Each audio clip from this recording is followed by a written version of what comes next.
যখন বউ সাজার স্বপ্ন দেখি তখনই ভাবতাম বিয়েতে গোল্ডেন কালারের শাড়ি পরব, সাথে থাকবে লালের হালকা কারুকাজ।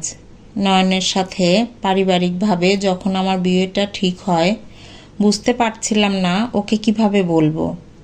বিয়ের সপ্তাহ দুয়েক আগেই ও বাড়িতে এসে বাবা মাকে বললে আমাকে নিয়ে যায় শপিংয়ের জন্য। আমি অবাক, এমন হয় নাকি? গাড়িতে বসে কিছুটা দোটানা নিয়ে ওকে কথাটা বললাম। ও হেসে বলল, ও এই ব্যাপার, দেখো কাণ্ড, আগে বলবে না? দোকানে গিয়ে আমি আমার পছন্দটা বললাম।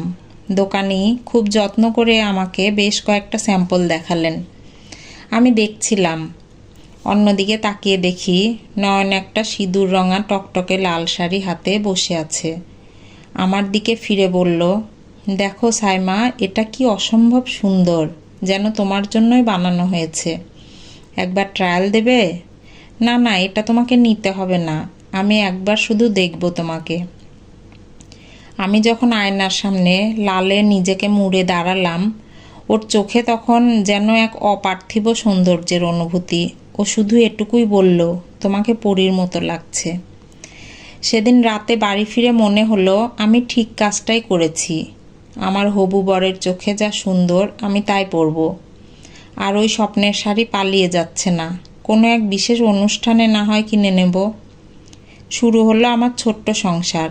ওর মা ছোটবেলায় মারা গেছে, আর বাবা গ্রামেই থাকেন, সেখানে আলাদা সংসার আছে। অবশ্য আমাদের বিয়ের প্রথম থেকে শেষ পর্যন্ত উনি ছিলেন, পরে চলে গেছেন। আমার গাছের খুব শখ। ঠিক করলাম বারান্দাটা টব দিয়ে সাজাবো। নয়নকে বললাম, সে মাথা নেড়ে হেসে সম্মতির সাথে আমার হাতে বেশ কিছু টাকাও দিল। তবে সাইমা, তোমাকে কিন্তু বিশেষ যত্ন নিতে হবে গাছের। টবে পানি জমে থাকলেই সমস্যা, মশা, ডেঙ্গু, হাসপাতাল, কবর, হাহা। এসব কি বলো? আমি আঁতকে উঠলাম। আরে সত্যি, আমার বন্ধু রায়হান তো ডেঙ্গুতেই। যাই হোক, খুব সাবধান। আমি আর পরদিন বের হলাম না, ভয় ঢুকেছে মনে। গাছ আমি আর কিনিনি, টব দিয়ে বারান্দা সাজাইনি। কি দরকার অযথা টেনশনের। বিয়ের মাসখানেক পর এক সন্ধ্যায় বসে দুজন গল্প করছিলাম। গল্পের প্রসঙ্গ টেনেই ও ওর অফিসের দুজন কলিগের গল্প করল। বিয়ের বহুদিন পরেও তারা নিঃসন্তান। প্রথম 2-4 বছর নাকি নিজেরাই টাইম নিয়েছিল, আর সেটাই কাল হয়েছে।